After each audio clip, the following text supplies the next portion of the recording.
Janji Allah Ta'ala dalam Al-Quran untuk orang yang beristighfar ada 6. Surat Nuh ayat 10 hingga 11. Faqultu astaghfiru rabbakum, perbanyaklah beristighfar kepada Allah. Innahu kana ghaffara, diampunkan Allah dosa. Yursilis samaa'a 'alaikum midrara, diturunkan hujan. Wa yumdidukum bi amwalin, diberikan harta. Wa banin, anak. Wa yaj'al lakum jannatin, diberikan taman-taman surga. Wa yaj'al lakum anhara, diberikan sungai. Makna sungai adalah rezeki yang tak putus. Makna sungai adalah kelapangan hati. Makna sungai adalah anak yang soleh. Makna sungai adalah hati yang lapang. Begitulah Allah memberikan keutamaan istighfar.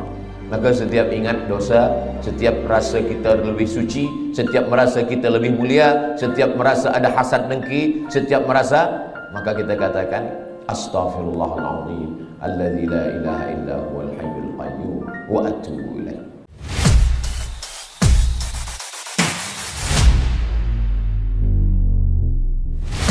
Assalamualaikum warahmatullahi wabarakatuh.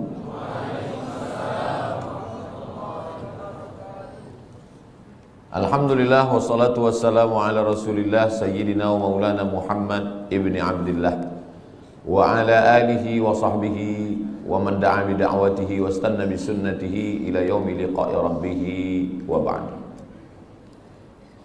Hadirin hadirat, muslimin muslimat, semua jamaah yang berhadir ini insyaallah dimuliakan Allah Subhanahu wa taala. Amin ya rabbal alamin. Saya ucapkan tahniah tahun baru hijrah 1447. Semoga kita semua istiqamah iman dan Islam. Amin ya rabbal alamin. Tajuk kita pada kajian duha ini, hijrah menuju ridha Allah Subhanahu wa ta'ala. Yang pertama kita bahaskan dulu makna hijrah. Hijrah itu maknanya meninggalkan kota Makkah menuju kota Al-Madinah Al-Munawwarah, hijrah. Tapi kalau hari ini orang mengatakan marilah kita hijrah, kita nak pindah ke mana? Maka kata Nabi SAW, la hijrata ba'dal fath. Selepas Makkah itu diselamatkan, Fathu Makkah, dibebaskan daripada penyembahan berhala Lata, Uzza, Manat, Hubal, Jibti, Taghut, Naham, la hijrata ba'dal fath. Selepas Fathu Makkah tahun ke-8, maka tak ada lagi hijrah. Jadi kalau ada orang hari ini, marilah kita hijrah. Ya, pagi ini saya hijrah dari Kuala Besut ke Macang. Malam tadi tazkirah di Kuala Besut. Meninggalkan Kuala Besut, sekarang saya di Macang. Hijrah, meninggalkan. Lalu siapa sebenarnya yang hijrah itu? Kata Nabi SAW, al-muhajir, orang yang hijrah adalah man hajara ma nahallahu anhu, orang yang meninggalkan semua yang dilarang Allah Subhanahu wa ta'ala. Itulah orang yang hijrah.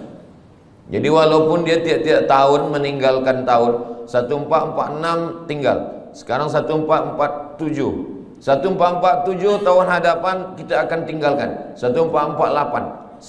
Sebetulnya dia belum hijrah. Sebab apa? Belum meninggalkan yang dilarang Allah Subhanahu wa ta'ala. Apa lagi yang dilarang Allah? Kita sudah meninggalkan khamar, kita tak ada minum khamar. Kita meninggalkan, zina, kita tak ada berzina. Kita meninggalkan judi, kita tak ada berjudi.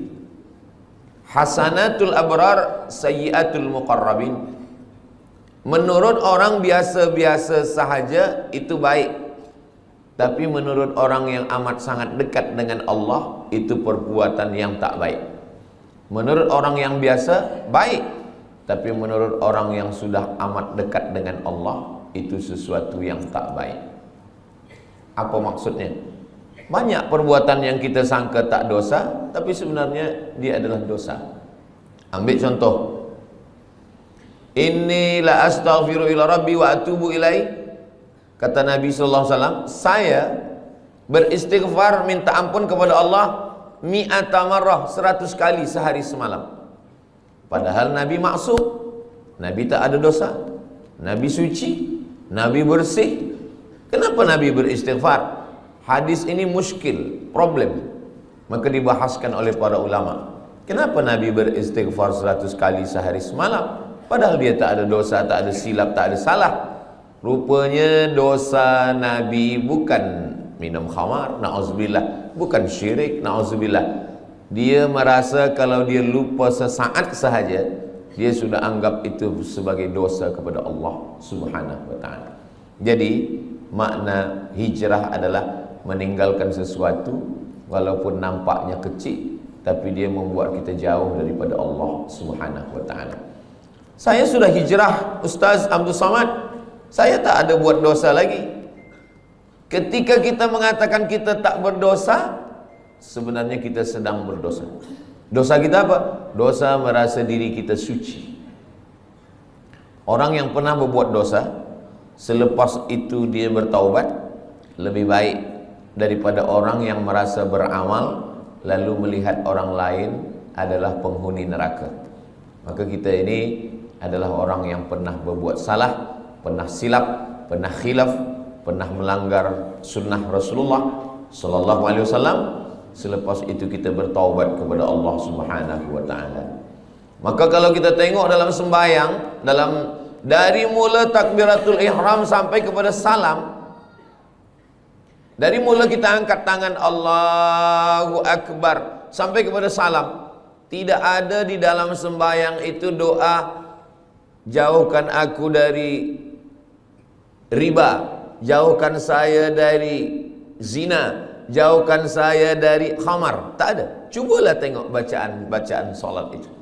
Tapi dia mengajarkan kita untuk merenung amal yang kecil-kecil. Manakala kita angkat tangan Allahu Akbar, apa maknanya? Orang yang merasa diri dia besar, saya yang paling besar, saya yang paling mulia, saya yang paling hebat, saya yang paling utama, maka pada saat itu dia sudah berdosa. Maka dia katakan, yang besar hanya engkau saja ya Allah. Allahu Akbar kabira. Selepas itu, walhamdulillahi katsira. Puji. Banyak manusia ini gila sebab puji. Dipuja, dipuji, disanjung tinggi. Maka saat itu kita katakan, yang memiliki segala pujian hanya Allah. Walhamdulillahi katsira. Apa dosa kita lagi? Dosa yang ketiga, merasa diri suci. Orang kalau sudah merasa diri suci, maka yang lain dia tengok kotor. Kalau dia tak berdosa, yang lain penghuni neraka.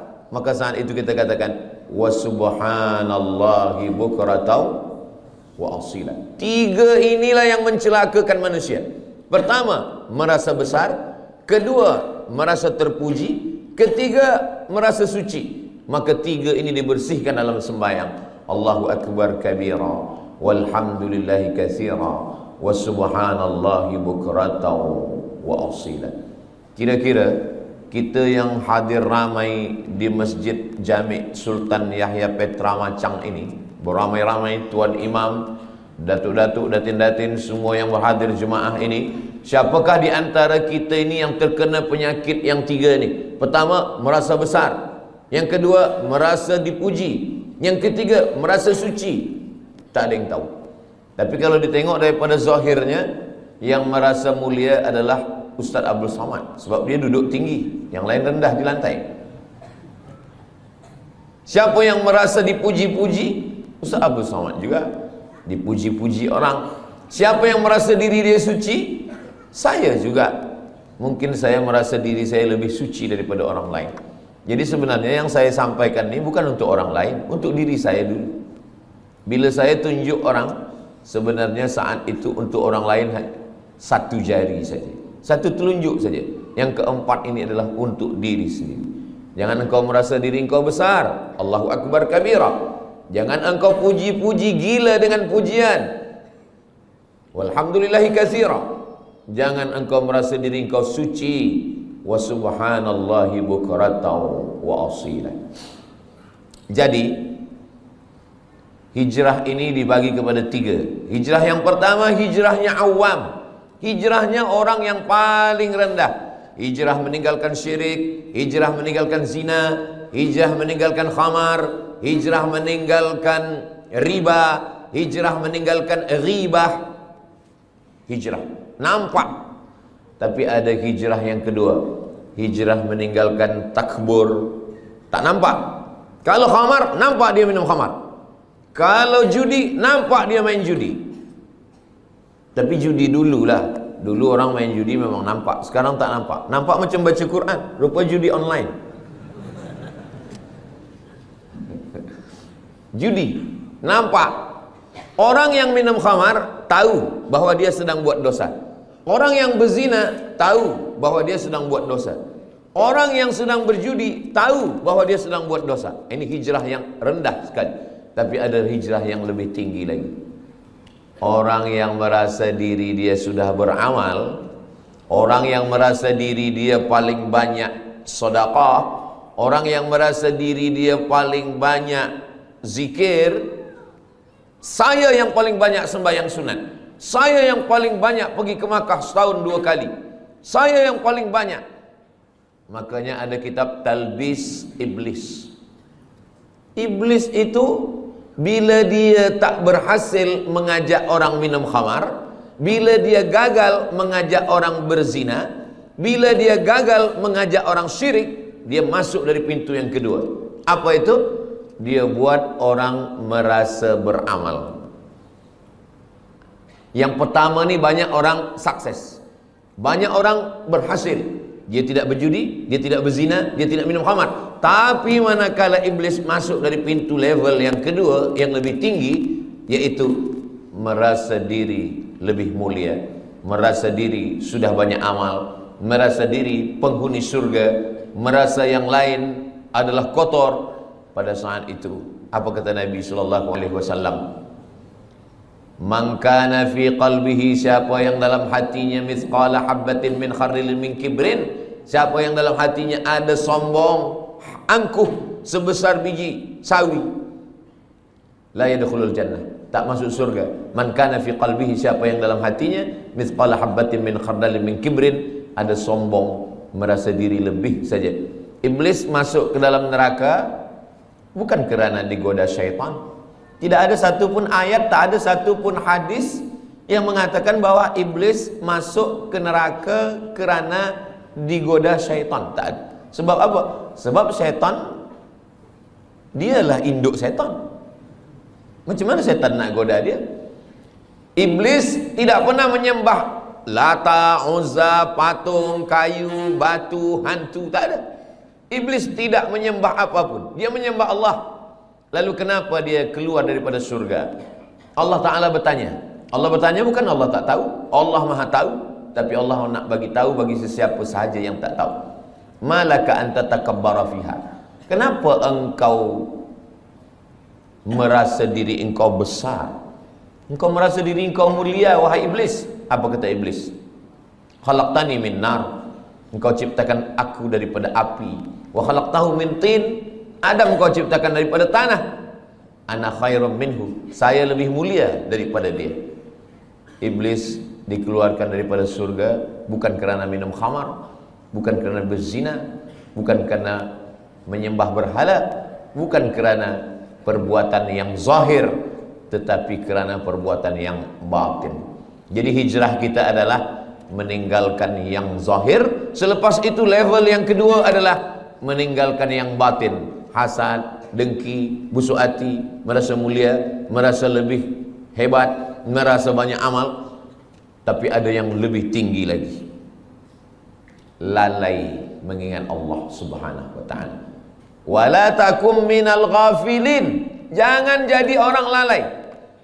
Itu maka bila kita semua gerak kita ini mesti cepat balik kepada Allah. Kenapa dalam Islam ni banyak betul doa. Nak makan, Allahumma barik lana fi ma razaqtana wa qina azabannar. Selepas makan, Alhamdulillahilladzi at'amana wa saqana. Nak tidur, bismika Allahumma ahya wa amut. Jangan dibaca sekarang, boleh tertidur. Jaga daripada tidur. Alhamdulillahilladzi ahyana ba'da ma amatana wa ilaihin nusyur. Menengok muka di cermin, innalillahi wa inna ilaihi raji'un. Allahumma kama hassanta khalqi fahassin khuluqi. Kenapa banyak betul dalam Islam ni doa-doa? Naik kereta, subhanalladzi sakhkhara lana hadza wa ma kunna lahu muqrinin wa inna ila rabbina lamunqalibun. Bismillahi majriha wa mursaha inna rabbil ghafurur rahim. Kalau orang faham, sebenarnya setiap gerak kita mesti ingat kepada Allah Subhanahu wa taala. Inilah hijrah level yang ketiga. Jadi kalau yang pertama mungkin kita dah tinggalkan semua yang haram-haram. Alhamdulillah Ustaz Somad, saya tak ada guna narkotik lagi, saya tak ada minum khamar, tak ada. Kenapa? Sebab tak ada yang jemput saya. Kalau free saya ikut juga. Na'udzubillah. Betul-betul lillahi ta'ala. Level yang kedua, bersihkan hati. Dia tak nampak lagi dosa-dosa yang tak nampak lagi, tapi dia ada dalam hati. Maka kata Nabi, ala fil jasadi mudghah. Di dalam badan ini ada seketul, ada segumpal, ada sekepal. Idza salahat salahal jasadu kullu. Kalau dia bersih, yang lain ikut bersih. Wa idza fasadat, kalau dia rosak, yang lain ikut rosak. Saya semalam bertolak daripada Pekanbaru Riau menuju Kota Baru. Masuk airport, kita lalu di pintu detektor. Kalau ada bawa besi atau bawa pisau, bawa apa, dia berbunyi. Dia berbunyi. Tak boleh lalu. Ustaz, jangan masuk dulu. Alhamdulillah. Kalaulah ada pintu macam itu juga, orang Jepun buatkan pintu detektor, tapi dia bukan untuk besi. Detektor untuk penyakit takbur. Dipasang di pintu Masjid Jami' Sultan Yahya Petra Macang. Siapa yang masuk pintu ni berbunyi. Jamaah lalu berbunyi dia kecil. Tit. Tapi bila Ustaz Somad lalu, tit gitu. Selepas itu Ustaz Somad pula yang bercakap kepada jamaah bagi tazkirah, marilah kita bersihkan hati kita. Semua jamaah tersenyum. Hati Ustaz lebih kotor daripada hati kan? Sebenarnya kita dimuliakan Allah bukan kerana kita mulia, tapi karena Allah masih sayang, lalu dia menutupi isi hati kita. Cuba kalau Allah tak sayang, sekali kita sombong, Allah tumbuhkan satu tai lalat di muka kita. Mungkin muka kita ini dah hitam semua. Sekali kita merasa hasad, terus saja dinampakkan Allah secara zahir. Tapi Allah masih sayang dengan kita. Allah masih tutup aib kita. Allah masih sayang dengan kita. Allah tak nampakkan itu di hadapan manusia. Maka amalan yang paling elok adalah amalan istighfar. Astaghfirullahalazim alladzi la ilaha illa huwal hayyul qayyum wa atubu ilaih. Amalan yang lain boleh membuat orang sombong. Saya khatam Quran 1 hari 2 juzuk. Saya khatam Quran 1 bulan 10 kali. Boleh buat orang sombong. Saya profesor, boleh buat orang sombong. Tapi amalan istighfar, makanya ada orang kadang istighfar saja amalannya, astagfirullahaladzim, astagfirullah. Tapi jangan sebab tazkirah ini dibalik-balik. Saya tak ingin kaji kita ni dibalik. Selepas ini bila ada orang, maksud saya, bila selama ini memang hafaz Quran, teruslah murajaah, jangan berhenti. Jangan sebab tazkirah Ustaz Abdul Somad ni, nanti petang balik dari Masjid Jami' ni ditanya, awak tak baca Quran? Nanti kalau baca Quran ni kita boleh sombong. Jadi kita istighfar sahaja. Bukan itu maksud saya. Kita tetap baca Quran, kita tetap hafaz Quran, kita tetap buat baik sedekah, tapi bersihkan hati kita dengan memperbanyak istighfar. Istighfar pun betul-betul dari lubuk hati yang paling dalam. Itulah makna hijrah. Astaghfirullahalazim alladzi la ilaha illa huwal hayyul qayyum wa atubu ilaih. Sebab setengah orang ada dia nak ingin supaya banyak. Sebab kata tok guru, engkau istighfar 100 kali sehari. Sebab dia nak banyak, maka istighfar ni dia cakap bunyi banyak-banyak hingga bunyinya pun tak nampak lagi. Bila kita dengar dekat entah apa-apa kan, macam makan bubur kacang hijau panas. Kita tidak begitu. Kita sebab ingin banyak bukan berarti cepat, maka kita tetap pelan. Astaghfirullahalazim alladzi la ilaha illa huwal hayyul qayyum wa atubu ilaih. Apa janji Nabi sallallahu alaihi wasallam untuk orang yang banyak istighfar? Man lazimal istighfar, siapa yang membanyakkan istighfar, siapa yang melazimkan istighfar, ja'alallahu lahu min kulli dhiqin makhraja, segala kesempitannya Allah bagi makhraja, kelapangan. Wa min kulli hammin faraja, segala kesusahannya dibagi Allah kebahagiaan. Wa razaqahu min haitsu la yahtasib, diberi Allah rezeki dari jalan yang tidak disangka-sangka. Semoga kita termasuk orang yang beristighfar insyaallah. Itu janji Nabi. Janji Allah Ta'ala dalam Al-Quran untuk orang yang beristighfar ada 6. Surat Nuh ayat 10 hingga 11. Faqultu astaghfiru rabbakum, perbanyaklah beristighfar kepada Allah. Innahu kana ghaffara, diampunkan Allah dosa. Yursilis samaa'a 'alaikum midrara, diturunkan hujan. Wa yumdidukum bi amwalin, diberikan harta. Wa banin, anak. Wa yaj'al lakum jannatin, diberikan taman-taman surga. Wa yaj'al lakum anhara, diberikan sungai. Makna sungai adalah rezeki yang tak putus. Makna sungai adalah kelapangan hati. Makna sungai adalah anak yang soleh. Makna sungai adalah hati yang lapang. Begitulah Allah memberikan keutamaan istighfar. Maka setiap ingat dosa, setiap rasa kita lebih suci, setiap merasa kita lebih mulia, setiap merasa ada hasad dengki, setiap merasa, maka kita katakan astaghfirullahalazim alladzi la ilaha illa huwal hayyul qayyum wa atubu ilaih. Kalau kita tengok nabi-nabi itu, nabi-nabi itu dia tak ada minta. Di dalam 3 kegelapan, gelap malam, gelap laut, gelap perut ikan.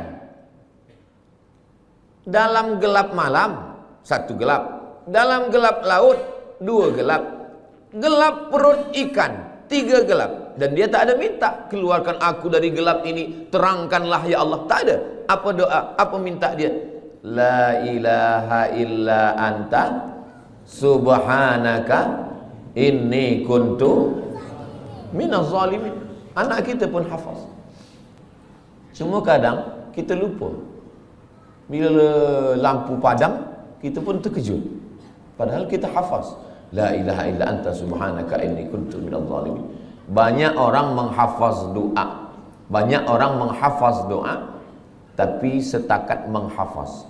Bila kita hanya menghafaz doa dan kita lupa bila peristiwa itu terjadi, maka kita lebih kurang macam burung yang boleh bercakap. Burung bila diajar dia bercakap, good morning, good morning, good morning. Pukul 5 petang pun bila kita datang, good morning juga dia kata. Sebab apa? Sebab dia menghafaz saja. Banyak orang menghafaz doa, tapi dia tidak berdoa. Banyak orang menghafaz zikir, tapi sebenarnya dia tidak berzikir. Maka makna zikir itu adalah mulut menyebut, hati mengingat, fikiran dengan penuh kesedaran. Mulut menyebut subhanallah, alhamdulillah, la ilaha illallah, wallahu akbar, afdalu dzikri fa'lam annahu la ilaha illallah. Lalu kemudian hati mengingat. Kalau mulut menyebut berbunyi, bersuara, lidah bergerak, tapi ketika hati tak ada bunyi, tak ada suara. Makanya kalau ada seseorang diam saja, itu dia sedang mengingat. Bila kita tanya, awak ingat siapa? Bini saya.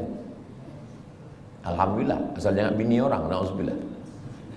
Allah Subhanahu wa taala ajarkan kita ini semua supaya apa? Supaya kita hijrah. Hijrah daripada lalai kepada zikir. Hijrah daripada syirik kepada tauhid. Hijrah daripada maksiat kepada taat. Maksiatnya ada yang zahir, maksiat ada yang batin, dan maksiat ada yang paling halus sekali adalah lalai. Kenapalah Allah bagi saya sakit Ustaz Abdul Samad? Padahal saya ni kalau sihat, saya boleh membina masjid. Kalau sihat, saya boleh menolong anak yatim. Saya ni baik kalau sihat, tapi kenapa saya sakit? Kalau kamu sihat, kamu bersama nikmat Allah. Tapi kalau kamu sakit, kamu bersama Allah. Orang kalau sedang sihat, dia bersama nikmat Allah. Tapi kalau sedang sakit, dia sedang bersama dengan Allah. Allah ingin antara dia dengan hambanya tidak lagi ada penghalang. Nikmat pun boleh menjadi penghalang. Makanya Nabi Muhammad SAW,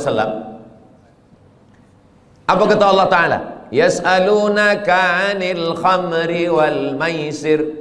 Kalau mereka bertanya kepada engkau tentang khamar dan judi, qul, katakan ya Muhammad SAW, yas'alunaka 'anil ahillah. Kalau mereka bertanya kepada engkau tentang anak bulan, bulan hilal, bulan sabit, qul, katakan ya Muhammad SAW, yas'alunaka madza yunfiqun. Kalau mereka bertanya kepadamu tentang apa yang disedekahkan, qul, katakan ya Muhammad SAW. Tapi bila tentang zikir, wa idza sa'alaka ibadi anni, kalau hambaku bertanya kepada engkau tentang aku, tak ada Allah mengatakan katakan ya Muhammad, tidak. Tapi Allah terus saja berkata, wa idza sa'alaka ibadi anni fa inni qarib, aku dekat. Apa kata ahli tafsir? Allah ingin supaya antara kita dengan Allah tak ada sempadan, tak ada perantara, tak ada penghalang, tak ada apapun, supaya kita ingat kepada Allah. Jadi kalau kita dah buat baik, kita dah hijrah, kita dah taubat, tapi kita tetap juga dibagi Allah sakit, sebenarnya Allah ingin supaya kita sujud lebih lama, supaya kita mulut lebih banyak berzikir, supaya kita berdoa tangannya mengangkat ke atas, supaya kita melelehkan air mata. Orang kalau hidupnya senang, kenyang, tenang, biasa doa biasa-biasa saja. Tapi kalau dia sedang susah, payah, maka doanya lebih khusyuk. Orang kalau hidupnya senang, tenang, kenyang, doa biasa saja. Kadang doa pun tangan di atas kaki. Kalau ada orang berdoa tangan di atas kaki, itu sama maknanya nak bagi-bagilah ke tidak pun tak apa. Tapi kalau Nabi, cubalah tengok macam mana Nabi berdoa malam perang Badar. Nabi pada malam perang Badar, tarikh 2 hari bulan Ramadan, pada saat itu Allah 17 Ramadan, Yaumal Furqan, Yaumal Taqal Jam'an, 17 Ramadan. Nabi SAW pada tahun kedua, kena 2 hijrah, Nabi SAW mengangkat kedua tangannya. Dan ketika itu Nabi meletakkan surbannya di bahunya, datang angin kencang, jatuh. Biasa orang kalau surbannya jatuh, dia angkat surban dulu.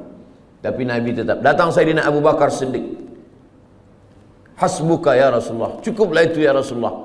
Nabi tetap juga berdoa kepada Allah Subhanahu wa ta'ala. Jadi hijrah ini betul-betul kita hijrah, bukan setakat pindah dari tahun 1446, tapi kita pindah kepada tahun 1447, meninggalkan semua yang dilarang Allah Subhanahu wa ta'ala. Hijrah. Tajuk kita kajian duha ni 2. Pertama, hijrah. Yang kedua, menuju ridha Allah. Hijrah daripada maksiat kepada taat, hijrah daripada lalai kepada zikir, hijrah daripada bakhil menuju kepada sedekah. Alhamdulillah Ustaz Somad, dulu suami saya ni orangnya bakhil, tapi selepas 1447 ini, selepas dia mengaji duha dengan Ustaz Abdul Somad, sekarang dia sudah baik. Dulu semasa dia bakhil, kalau ada orang membina masjid, buat tahfiz Quran, dia bagi RM1 saja. Sekarang RM1 1 sen. Merubahlah agak banyak sikit. Nabi SAW mengatakan, yatsba'ul mayyita salasun, yang mengiringi mayat jenazah orang mati tak banyak. Walaupun Ustaz Abdul Samad mati, ramai jamaah datang, tapi sebenarnya 3 saja. Yang pertama, mal, harta, kereta, motosikal, semua ikut mengiring. tapi sampai ke tempat parking saja. Yang kedua, ahluhu, istri, anak, menantu, kawan, sahabat, jiran, semua ikut mengiring. Tapi hanya sampai ke tepi liang lahat saja. Yarji'u usnani, yang dua ni balik ke rumah. Wa yabqa wahidun, yang kekal, yang tinggal hanya satu. Wa amaluhu amal. Dan di antara amal yang banyak ini, ada haji, ada umrah, ada zikir, ada hafaz Quran, ada baca Quran. Di antara tiga amal-amal yang banyak pun, di antara amal itu, orang-orang mati itu kalau ditanya dia, wahai mayat-mayat, wahai jenazah-jenazah, wahai orang mati, maukah kamu hidup lagi? Dalam Al-Quran Allah Ta'ala bercerita khas untuk itu. Orang mati itu menjawab, laula akhartani ila ajalin qarib. Ya Allah, kalau engkau bagi kami hidup lagi, bagilah kami hidup lagi ya Allah. Qarib, kejap, sikit saja. 1 minit, 1 second pun boleh engkau bagi hidup kami. Kata Allah Ta'ala, kalau aku bagi kamu hidup, kamu nak buat apa? Mereka tak ada cakap kami nak buat haji, tak ada. Kami nak buat umrah, tak ada. Kami nak buat sembahyang, tak ada. Lalu Allah tanya, kamu nak buat apa kalau aku bagi hidup? Fa'as-saddaqa, kami ingin bersedekah. Kami ingin bersedekah. Maka hijrah maknanya dari bakhil kepada sedekah. Mari kita lancarkan kutipan derma. Sebenarnya saya nak masukkan ini bagi tujuan sumbangan pembangunan Ma'had Tahfiz Al-Quran dan tabung pengimarahan Masjid Sultan Yahya Petra Macang. Jadi nanti bila dah tegak berdiri Ma'had Tahfiz Quran, anak-anak kita menghafaz, membaca Quran pagi, petang, siang, malam, zuhur, asar, maghrib, isyak, subuh, tahajud, witir, duha, mengalirlah pahalanya untuk kita semua hingga hari kiamat insyaAllah. Isikan ke jangan saya yang isi, bawakan kepada semua jamaah, supaya itu akan menjadi amal jariah yang akan menjadi bekal kita nanti menghadap Allah Subhanahu wa ta'ala. Kemana duit ringgit tadi? Hilang pula. Iya, bagi masuk. Duit yang banyak, lama hidup banyak dirasa, jauh berjalan banyak ditengok. Saya dah pergi ke mana-mana tempat, belum pernah. Saya dah pergi ke Sabah, saya pergi ke Sarawak, saya pergi ke Miri, saya pergi ke Terengganu, saya ke Selangor, saya ke Johor, Kuala Lumpur. Belum pernah saya tengok orang Malaysia meninggal membawa ringgit. Ma'akalta fa'afnaita, yang dimakan busuk. Wa ma labista fa'ablaita, yang dipakai lapuk. Wa ma tasaddaqta fa'amdaita, yang disedekahkan untuk Ma'had Tahfiz Quran Masjid Jami' Sultan Yahya Petra Macang. Inilah yang akan kekal abadi hingga hari kiamat nanti insyaAllah. Amin ya rabbal alamin. Rumah besar yang kita tinggalkan, bila kita mati, habis, diambil semua oleh ahli waris, anak kita, cucu kita, semua bertukar, sijil-sijil semua hilang. Kita pun akan menjadi sesuatu yang terlupakan, orang tak ingat lagi dengan kita. Tapi Ma'had Tahfiz ini insya-Allah semua budak-budak akan belajar membaca Quran, berzikir, belajar sembahyang. Nanti dia pula akan mengajar anak dia, isteri dia, murid-murid dia. Itulah yang boleh menolong kita di hadapan Allah. Niatkan sedekah ini untuk almarhumah mak saya, almarhum ayah saya. Jadi boleh dapat dua-dua. Kita dapat, orang-orang tua kita pun dapat. Datang sahabat Nabi namanya Sa'ad, berjumpa kepada Nabi Muhammad sallallahu alaihi wasallam. Ya Rasulullah, ummi matat, mak saya sudah meninggal dunia. Afa atasaddaqu anha? Kalau saya bersedekah, sampaikah sedekah ini kepada almarhumah mak saya? Kata Nabi sallallahu alaihi wasallam, tasaddaq, bersedekahlah. Itu dalil bahawa sedekah ini sampai. Ayu sadaqatu afdal, apa sedekah yang paling afdal? Kata Nabi, suqiya al-ma, memberi air minum. Kalau air minum saja sampai, apalagi kelas tahfiz. Kalau air minum saja sampai, apalagi gedung binaan yang tinggi, 2 aras, 3 aras, 4, budak-budak boleh belajar sembahyang. Maka insya Allah itu menjadi cahaya sesuai dengan doa kita, Allahumma ja'al quburahum raudatan min riyadil jinan, jadikan kuburnya salah satu daripada taman-taman surga insyaallah, amin ya rabbal alamin. Kalau saya bacakan Al-Fatihah untuk almarhumah mak saya, ayah saya, maka automatically sampai. Tapi kalau saya nak bacakan Al-Fatihah untuk orang lain, saya mesti sebutkan ila ruhi fulan bin fulan fulanah binti fulan. Itu maka bila malam tahlil kita baca ila arwahi fulan bin fulan wa fulanah binti fulan. Sebab apa? Sebab orang lain. Sebab sebenarnya tak ada hubungan nasab. Tapi sedekah, siapa dulu yang berwakaf tanah masjid ni, siapa yang membina masjid ni, saya tidak perlu menyebutkan untuk fulan bin fulan. Kenapa? Itulah beza sedekah dengan bacaan Al-Quran. Begitu juga dengan amal-amal yang sedekah ini. Semua orang yang bersedekah, membina masjid, tahfiz Quran, tanpa dia sebutkan namanya, maka kita semua yang ada di masjid ini, dari mulai tahiyatul masjid, solat duha, subuh tadi, zuhur, asar, maghrib, isya, sampai hari kiamat, mengalirlah pahala dia. Sebenarnya kalau kita pikir-pikir, kita ini lebih lama di atas tanah atau di dalam tanah? Imam Syafi'i lahirnya di Gaza. Gaza sekarang, Gaza. Mudah-mudahan Allah menolong saudara kita di Gaza. Imam Syafi'i lahir di Gaza tahun 150. Meninggalnya di Mesir, di Kahirah tahun 204. Lahir 150, meninggal 204. Jadi kalau begitu Imam Syafi'i di atas tanah ini berapa lama? 54 tahun sahaja. 54 tahun. Tak sampai umur Nabi 63 tahun. Imam Syafi'i lebih lama dia di atas tanah, hanya 54 tahun. Imam Syafi'i meninggal tahun 204. Hari ini sudah 1447. Maknanya Imam Syafi'i di dalam tanah, di alam barzah, sudah lebih 1200 tahun.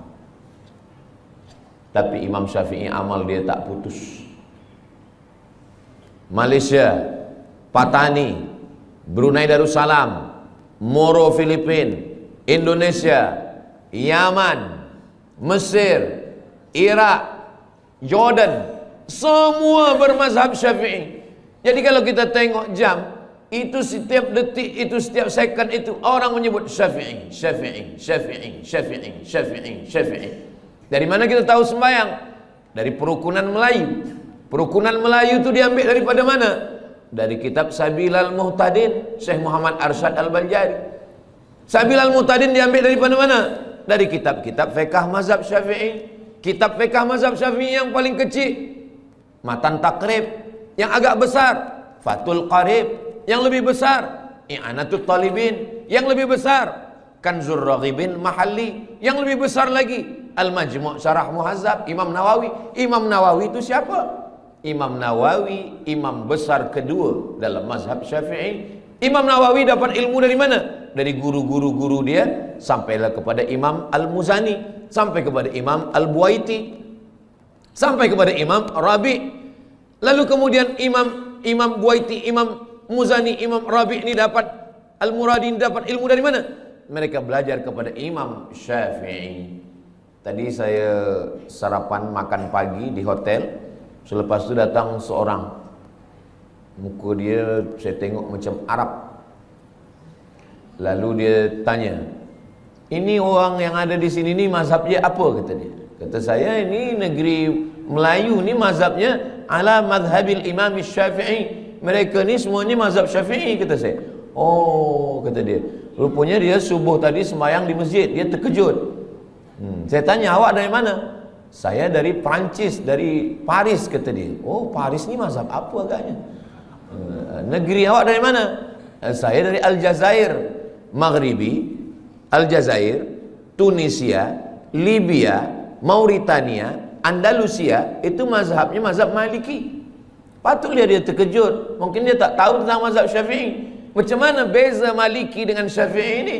Mazhab Maliki, tangan dia turun lepas ke bawah. Mazhab Syafi'i dia letakkan tangan.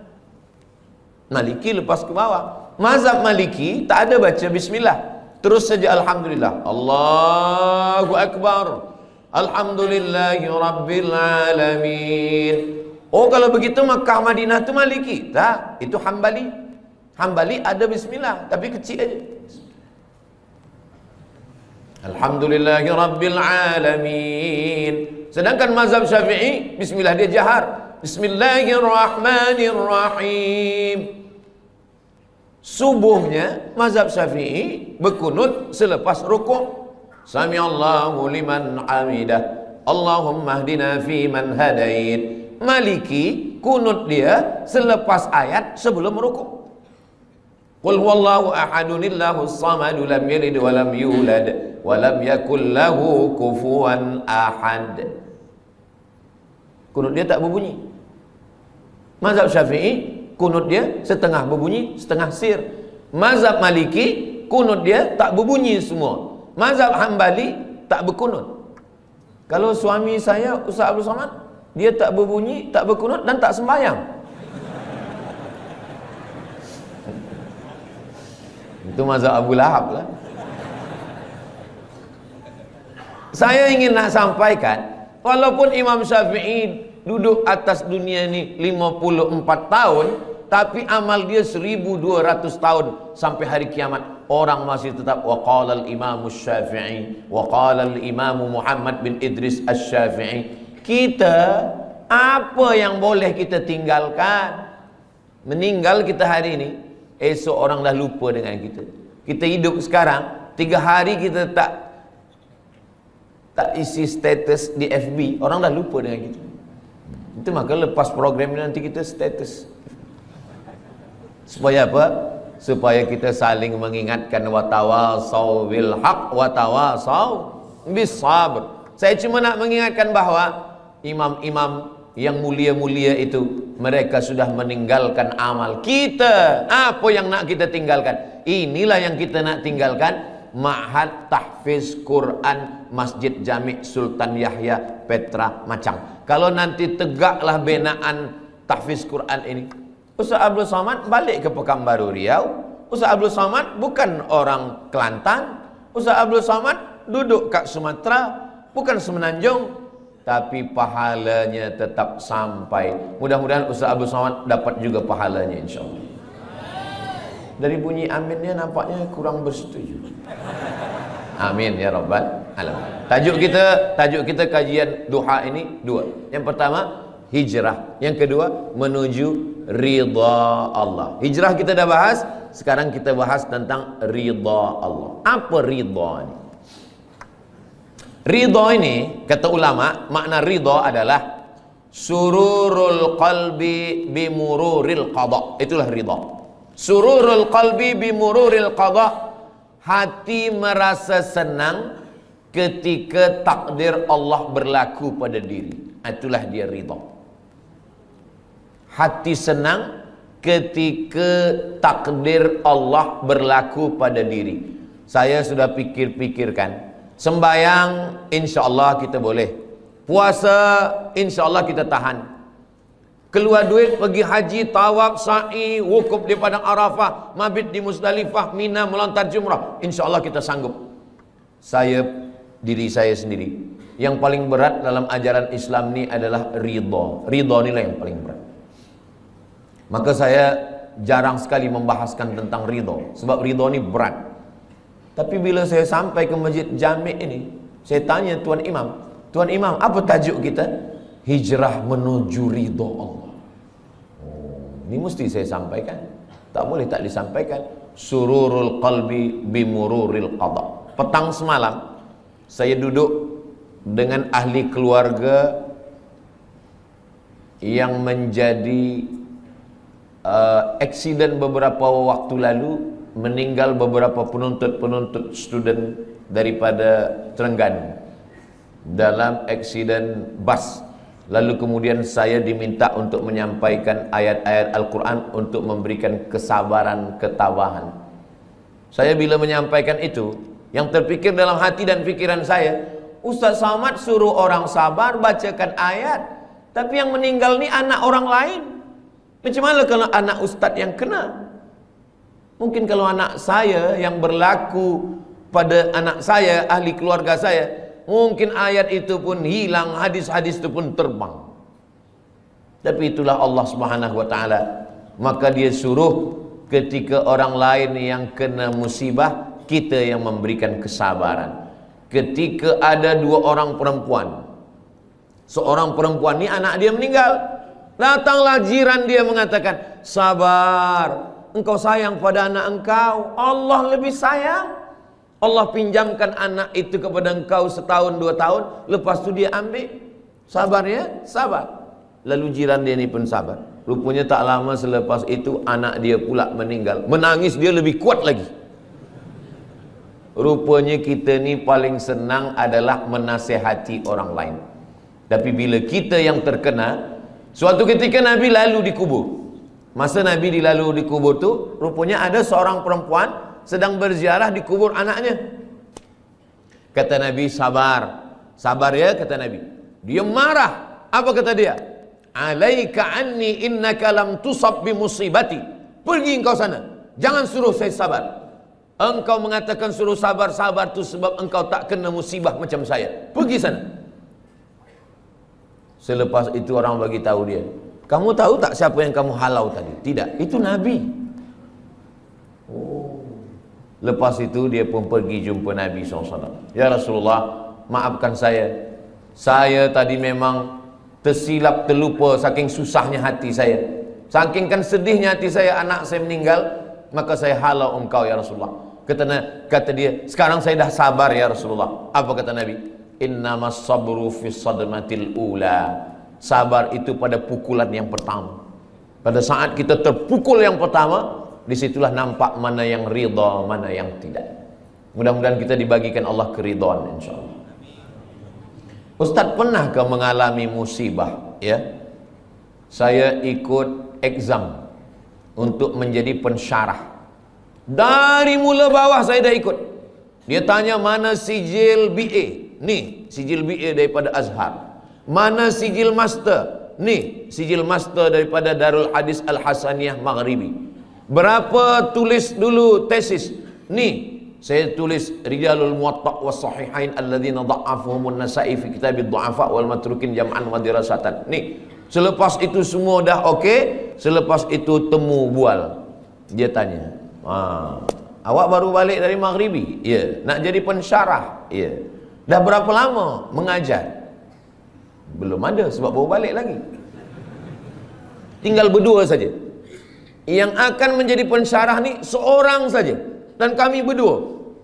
Saya berharap, ya Allah, sayalah yang jadi pensyarah ni ya Allah. Tolonglah ya Allah. Kalau saya jadi pensyarah ni, saya nak tolong mak saya nak senangkan dia, saya nak bawa dia ke Mekah, saya nak balas budi baik dia. Tolonglah ya Allah. Rupanya takdir berkata lain. Kawan saya kirim, masa tu belum ada WhatsApp lagi, kirim SMS. Abdul Somad, engkau tidak lolos menjadi pensyarah. Saya turun, rasa-rasa tanah tu lembut macam dodol. Rasa-rasa tanah tu macam berlumpur, lunak dipijak. Begitulah rupanya. Jadi saya pun menyampaikan sururul qalbi bimururil qadha, ini kata ulama, bukan kata saya. Kalau kata saya, memang berat menjalani ridha, menerima takdir Allah SWT. Seorang pemuda datang, saya dah doakan lama supaya berjodoh menikah dengan dia dalam tahajud saya ya Allah. Tiba-tiba saja datang jemputan, barakallahu lakuma wa baraka alaikuma wa jama'a bainakuma fi khair. Macam mana ni Ustaz Abdul Somad? Tentu saya nak kuatkan hati dia. Kuatkan hati kamu. Bunga bukan setangkai, kumbang bukan seekor. Patah tumbuh hilang berganti, hilang satu tumbuh seribu. Oh, dia boleh kuat. Saya kuat Ustaz. Tiba balik di rumah, meleleh air mata, hancur berkeping. Saya nasihatkan kepada pemuda-pemuda belia-belia, maka lapangkan hati, pandang jauh dunia. Dunia ini, jangan menjadi pemuda belia berkata, engkaulah perempuan satu-satunya. Itu bohong, dusta. Begitu banyak perempuan. Saya saja, saya yang udah tua macam ini, yang umur sudah 48 tahun, lahir 18 hari bulan Mei 1977, udah tua, kurus, hitam. Cobalah tengok di komen-komen Instagram, di YouTube tuh, masih ada orang tulis, Ustaz Abdul Somad, jadikan saya yang kedua ya. Saya nak bagi tahu supaya dunia ini bukan sempit betul. Dunia ini sebenarnya lapang. Lalu yang membuat dunia ini sempit siapa? Kita sendirilah yang membuat dunia ini sempit. Dunia ini adalah apa yang ada dalam fikiran kita. Makanya Nabi Musa dengan Nabi Muhammad SAW itu beza. Kalau Nabi Musa itu dia berdoa, Rabbi syrahli sadri, lapangkan dadaku, wa yassirli amri, mudahkan urusanku, wahlul uqdatan min lisani, lancarkan lisanku, yafqahu qauli, supaya orang faham apa yang aku sampaikan. Tapi Sayyidina Muhammad SAW, dia belum berdoa Allah dah bagi. Apa kata Allah? Alam nashrah laka sadrak, sudah aku lapangkan dadamu. Maka saya dua-dua ini saya pakai, Rabbi syrah li sadri wa yassir li amri wahlul 'uqdatam min lisani yafqahu qawli. Tapi yang untuk Nabi Muhammad pun saya baca juga, alam nashrah laka sadrak wa wada'na anka wizrak alladhi anqadha dhahrak wa rafa'na laka dhikrak. Dua kali Allah ulang, fa inna ma'al usri yusra. Sekali lagi, inna ma'al usri yusra. Kenapa diulang dua kali? Kata ahli tafsir, at-tikrar lit-taukid. At-tikrar diulang-ulang itu lit-taukid, untuk menekankan makna. Esok kabar-kabarnya Ustaz Somad datang ke Masjid Jami' Sultan Yahya Petra Macang. Betul. Tapi dia ragu, dia tanya lagi, betul kah Ustaz Somad? Betul, betul, betul. Dia ragu, dia tanya 3 kali, betul kah Ustaz Somad esok datang? Wallahi, tallahi, billahi, dia datang. Rupanya betul-betul datang. Jadi pengulangan itu maka diulang Allah. Fabi ayyi ala'i rabbikuma tukadziban. Kenapa kamu masih mendustakan lagi nikmat Allah Subhanahu wa taala? Nah, macam mana kita boleh mencapai sururul qalbi bi mururil qada? Ustaz Abdul Somad nak bahaskan tentang hati senang menerima takdir. Dia pun dulu waktu menerima takdir itu dia risau, dia gelisah, dia susah. Kita semasa senang banyak kawan, semasa gelak banyak sahabat. Tapi bila kita susah, kita sedang dipertemukan dengan teman sejati. Orang yang senang, ketawa, banyak kawan. Tapi kalau kita sedang susah, disitulah kita punya sahabat yang baik. Ketika Nabi dikejar dalam peristiwa hijrah, siapa sahabat-sahabat yang paling dekat? Sayyidina Abu Bakar Siddiq, Sayyidina Ali bin Abi Talib.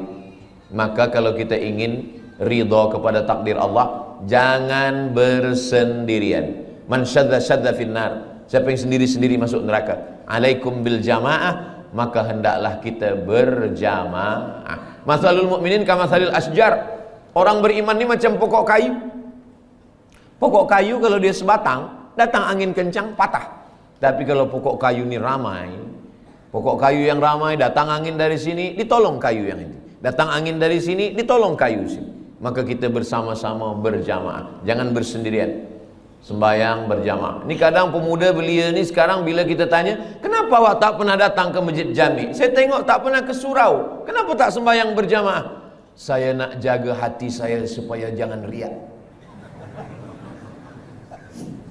Ini kerja setan. Kata setan, awak jangan sembahyang ke masjid. Nanti bila sembahyang ke masjid, hati awak riak, dipuji orang, ditengok orang, diambil gambar orang. Jadi awak baik sembahyang di kamar, di bilik. Nanti bila dia sembahyang di bilik, apa kata setan? Kalau awak sembahyang, awak merasa sudah beribadah. Jadi yang paling elok jangan sembahyang.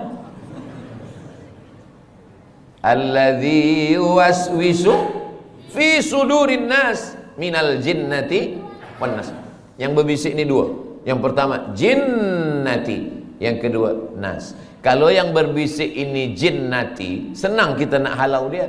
Allahu la ilaha illa huwal hayyul qayyum. Tapi kalau yang berbisik ni Nas, kita halau dia dengan ayat kursi, dia hafaz Yasin. Maka berjamaah supaya kita senang menerima takdir Allah berjamaah. Bila kita lupa, bila kita silap, bila kita khilaf, bila kita selalai, ada orang lain yang ingatkan kita. Yang kedua, wasta'inu bis sabri. Sabri maknanya menahan. Sabri maknanya imsak. Sabri maknanya saum. Makanya bulan Ramadan itu disebut dengan fasum saumas sabri. Sabri menahan. Tahan tangan, jangan pukul-pukul pipi. Sebab dulu orang kafir musyrik jahiliyah bila ada keluarga dia mati dia potong. Rupanya sekarang ni saya tengok ada video, ada satu suku di Afrika ke di mana, bila ada keluarga yang mati, kita mesti sedih seperti mati. Maka bila ada keluarga yang mati, jari ni mesti dipotong. Iya kalau yang mati satu, kalau 10? Dalam Islam kita diajarkan untuk menahan. Tahan pipi, jangan dipukul. Tahan tangan, jangan menarik. Sebab dulu bila ada orang meninggal, menarik-narik rambut, mencakar-cakar muka. Syukur kalau yang ditarik rambut dia. Kalau rambut orang lain, wasaqqal juyub, mengkoyak-koyak baju. Jangan sampai. Maka kita tahan tangan. Lisan, mulut. Kenapa ayah saya, kenapa mak saya, kenapa isteri saya, kenapa suami saya? Tahan mulut. Maka mulut istirja. Inna lillahi wa inna ilaihi raji'un. Hati berzikir. La ilaha illallah, subhanallah, walhamdulillah, wa la ilaha illallah, wallahu akbar. Lalu kemudian bisabri, menahan. Tapi ada yang tak boleh ditahan. Air mata tak boleh ditahan. Air mata meleleh. Meninggal anak Nabi umur 18 bulan, anak lelaki. Nabi tak ada anak lelaki.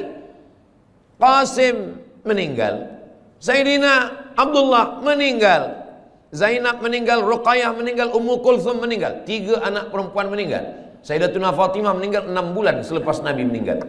Abdullah meninggal, Al-Qasim pun meninggal. Tiba-tiba senangnya hati Nabi, lahir anak lelaki dari perempuan dari Mesir, namanya Maria Al-Qibtiyah, umur 18 bulan meninggal. Siapa yang punya anak 18 bulan, sedang comel-comelnya, sedang elok-eloknya, sedang sayang-sayangnya, meninggal, menangis Nabi. Datang sahabat bertanya, "Ama tarda ya Rasulullah?" Apakah engkau tidak ridha ya Rasulullah? Kata Nabi, saya ridha. Kalau engkau ridha, kenapa menangis? Kata Nabi, ini air mata kasih sayang. Itu maka menangis boleh. Ada perempuan menangis, lalu kemudian Abu Bakar marah. Jangan menangis, kata Abu Bakar. Kata Nabi SAW. Kata Umar, jangan menangis, kata Umar. Kata Nabi SAW, da'hunna ya Umar, biarkan mereka. Yang tak boleh itu meratap, yang tak boleh itu meraung. Adapun melelehkan air mata, maka itu adalah air mata kasih sayang. Bahkan Nabi ketika menguburkan sahabat namanya Utsman bin Maz'un, Nabi turun ke liang lahatnya, Nabi pegang jenazahnya, dan air mata Nabi meleleh hingga sampai kepada janggut Nabi. Kalau air mata sampai kepada janggut, itu bukan setetes 2 tetes, tapi banyak. Itu menunjukkan air mata kasih sayang Nabi Muhammad sallallahu alaihi wasallam. Bila nanti jamaah yang ada di Macang mendapatkan berita Ustaz Abdul Somad meninggal, jangan datang ke Riau, jangan datang ke Pekanbaru, jangan datang melawat menengok jenazah saya. Kenapa macam tu Ustaz? Sebab tangan saya tak boleh menghapus air mata. Tapi kalau nampak-nampaknya saya ni lebih kurus, saya ni lebih tua, mungkin kalau masalah mati ni nampaknya saya lebih dulu. Janganlah macam tu Ustaz, kami ingin Ustaz sihat lebih lama tazkirah. Maksudnya saya lebih dulu mengiring jenazah awak. Mati mana ada kita tahu.